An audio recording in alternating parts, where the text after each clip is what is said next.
Human-wildlife conflict has been a menace in the larger Laikipia Plateau over the years. This has seen the conflict causing unforeseen and unwarranted damage scale with far less mitigation on the same.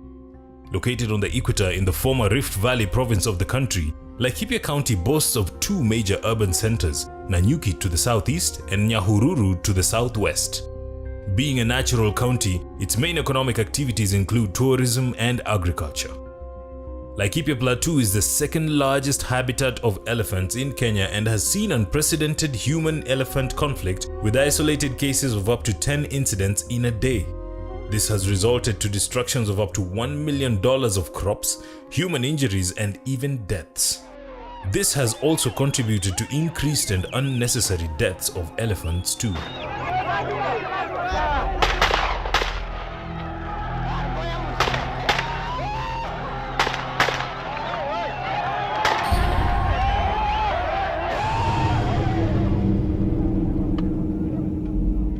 Proposed mitigations have seen the Laikipia County government coming up with initiatives such as erecting electric fences as a best way of warding off elephants from farmlands. This project was launched from the money raised at the inaugural Giants Club Summit hosted by President Uhuru Kenyatta in April.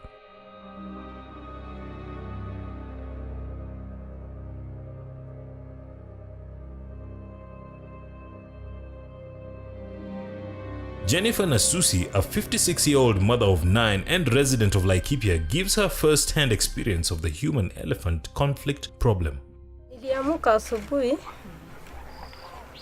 alikuwa mwezi wa 8 na watoto wangu walikuwa nyumbani. Hii watoto wakubwa waliamka wakaenda kibarua. Watu walienda kibarua, mimi nikabaki na watoto wadogo. Na mbuzi bado ninafunga na mimi ndio nachunganga.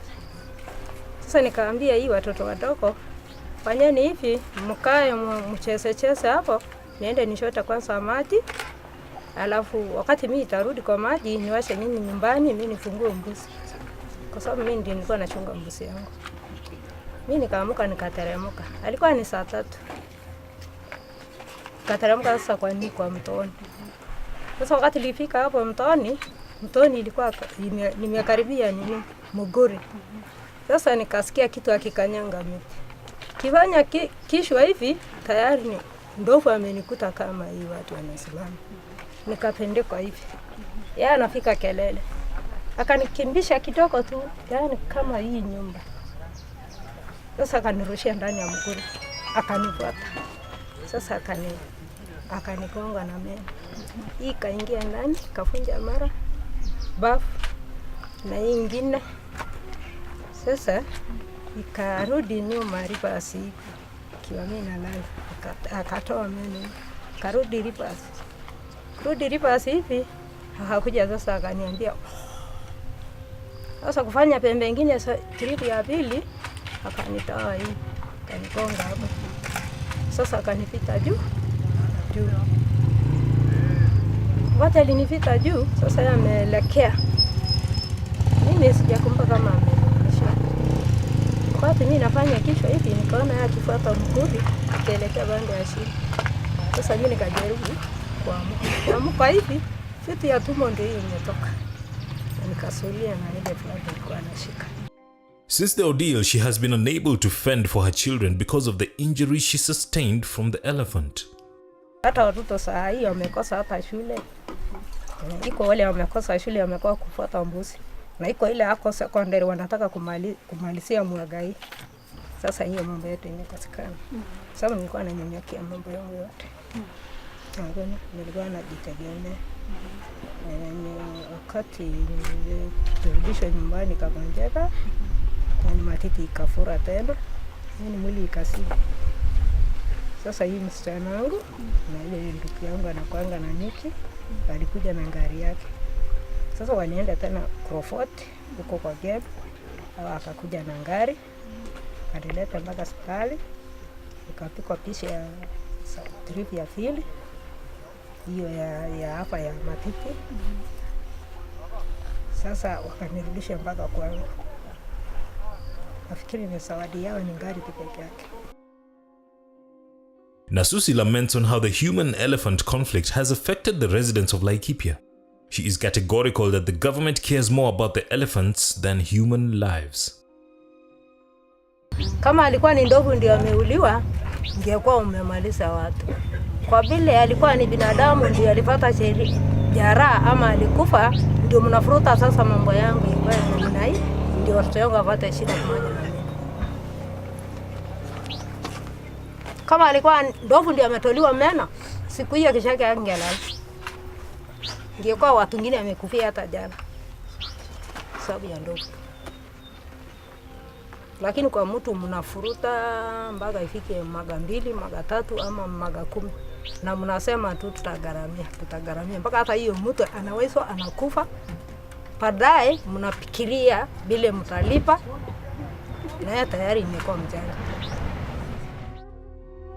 The bringing of the fence will be a sigh of relief to the people of Laikipia. She is optimistic it will bring a long-standing solution to the menace. Itasaidia. Hata mashamba ya watu itasaidia. Hata wanasema wakipenziwa hata tutafuna mashamba. Mary Wanjiku, also a resident of the area and mother of 8, has undergone a great ordeal under the brunt of elephants. She is a farmer with a 2-acre farm, and being dependent on farming, she has experienced unwarranted destruction of her farm crops by elephants too. Kwa shamba yangu mimi nalima eka 2, ndio nafundisha watoto naye, na sana sana mimi nalemewa hata kusomesha watoto. Jumadofu imetuharibia mashamba yetu. Hii shamba yangu napatanga samani za ile dofu sinakaa bila kutokea sana, natoaga magunia 50. Lakini saa zingine napata 20, hata kuna wakati napata magunia 10. Sasa unaona hata nashindwa na kusomesha watoto.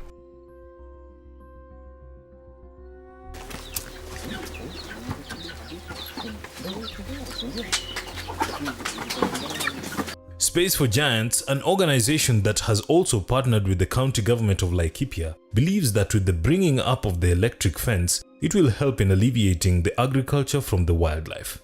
Their CEO believes that the over 100 kilometers of fence will do away with the human-elephant conflict and also protect small crops and smallholders from wildlife.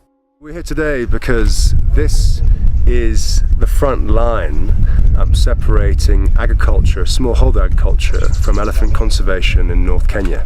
And it's a really important issue that is unfolding here, and the issue is human-elephant conflict. And while elephant poaching crisis is a massive emergency problem, human-elephant conflict over the long term is going to be the single biggest issue for elephant conservation in Africa. And what we're doing here today is we're launching the West Laikipia Fence Project. So it's over 100 kilometers of fence. Some was previously built, some hasn't been built. That's going to be upgraded to protect smallholder crops and smallholders from elephants coming from conservancies in Laikipia. We get between 2,000 and 3,000 incidents of human-elephant conflict in this area per year, and that's up to 10 people being injured or killed. It's millions and millions and millions of shillings of damage to smallholder crops. So it's one of the worst sites of human-elephant conflict, not just in Kenya, but in East Africa. So if we're going to solve this problem, let's start here, where we've got one of the biggest hotspots in the region. That's why we're starting here. The British government has also partnered with the county government of Laikipia, and according to Colonel Tom Vallings, Commander British Army Training Unit in Kenya, Batuk, the building of the fence is a timely venture which will address the human-elephant conflict menace. Well, the fence is really important to the community. As you know, the Laikipia Plateau is home to some 6,300 elephants, and the British Army, we do our training on that plateau as well, or much of our training on that plateau, and we train about 10,000 troops here a year, and the communities and the elephants are after the same resource really, and in order for them to both be able to use the land to best effect and protect the elephant and protect the communities, this fence will help deconflict that conflict, and it'll protect a key supply for food for the communities, it'll create jobs for the communities, it'll stimulate the economy for the communities, and I think it'll bring some much needed investment into the area. And then of course for the elephant, it's a huge benefit to the elephant, protecting it from poachers and from those farmers where the elephant was previously causing trouble. So I think it's a win for the elephant, it's a win for the communities, and it's a win for Batuk, because we help cement our relationship with the communities. We are also helping to protect the elephant, and we're also protecting our training areas at the same time. So it really is a win-win-win situation. The British government has also committed $22 million, which is a third of the project cost, to ensure it is a success to all.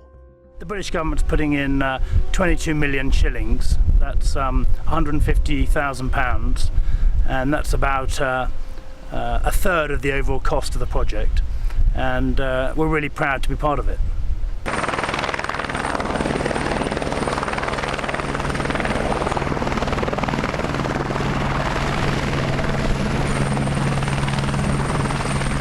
During the opening of the project, Professor Judy Wakhungu, Cabinet Secretary, Ministry of Environment, spearheaded the launch of the West Laikipia Fence project.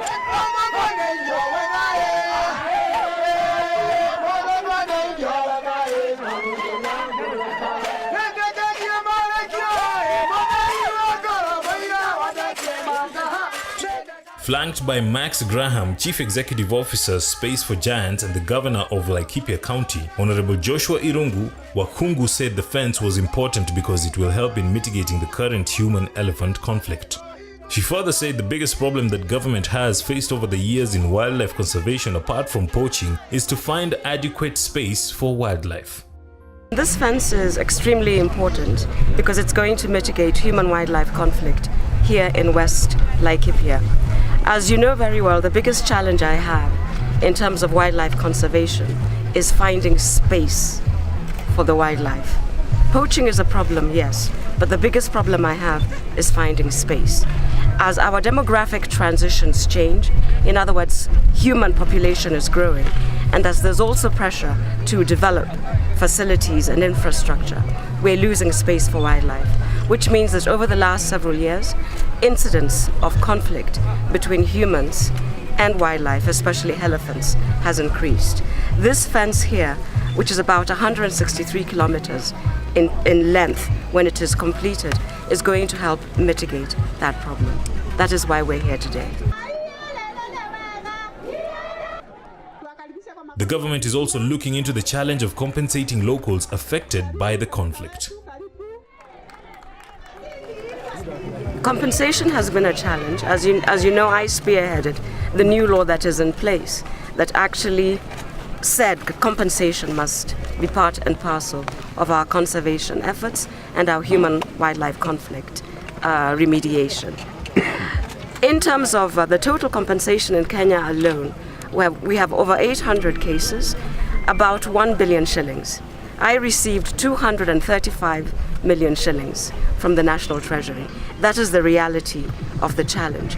What we had to do was also to put the CWCCCs together. That is the committees that work with the counties and the national government on the issue of assessing the compensation cases, the validity, and also now how to compensate the families. Because of the shortfall in terms of funding, we decided that we would first look at the most serious cases of all, which is loss of life.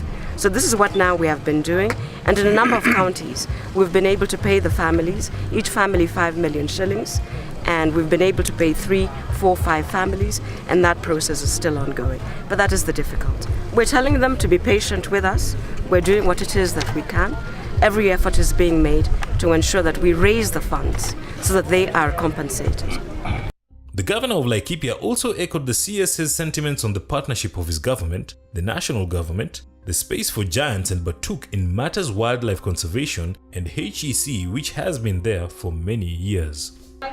This is a very important function for us, and putting up this fence of about 163 kilometers of the West Laikipia fence in partnership with the national government, with the county government, with the Batuk, with the Space for Giants, and with the launchers that are within us, is that we want to reduce the problem that has been there of human-wildlife conflict that has been there for many years. This is not just something that has just come up, but of late it has become a major problem. It's just because the population is growing. People are still continuing opening the various farms. People have continued even closing the corridors, the wildlife corridors, which is a major problem. And appreciating Laikipia County hosts the second highest number of animals, wild animals, outside the protected area. We have taken it as a county in partnership with the national government and other partners, other key stakeholders, to make sure that our people are living harmoniously with the wild animals, and in the spirit of conserving our heritage and particularly our wild animals, we thought it is important that the county government sets a budget that can be able to conserve the wild animals, and particularly putting up these 163 kilometers. Our 40 million will not be able to do that, but we are with the partnership with the others, all the key players, the launchers, the national government, and we are even sure that the national government through the president had also committed some substantial amount of money that is going to be put in place. So what we are doing today is to start from this aid, and as we continue, because there will be cost of putting the fence is one thing, but maintenance of the fence is the greatest challenge, because this would not be the first fence have been put. I know I participated in looking for money from donors, particularly from CDTF, and they did a bit of about 6-10 kilometers, but actually it was fundraised. And therefore today the reason why we are here is also to tell our communities that this is the role that they are supposed to play, this is the role the partners are going to play, this is the role the security is going to play, this is the role the national government is going to play for us to have a sustainable fence, because we don't want also to misuse the public resources. And therefore this is a great day for us, and I want also to use this opportunity to request all the other partners for us to be able to conserve the wild animals. We have to continue putting the resources. We have to continue putting the resources, particularly in terms of maintaining this fence.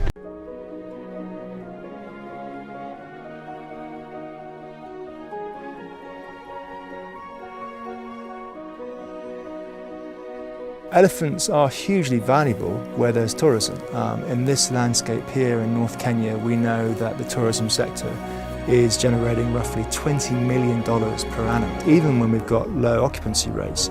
And that equates to roughly $3,500 per annum. So over the lifetime of an elephant, that's $200,000. So elephants are incredibly valuable alive. And if you take that into consideration, and you take into consideration the cost of keeping them alive now, it's a no-brainer. Elephants are worth more alive than dead.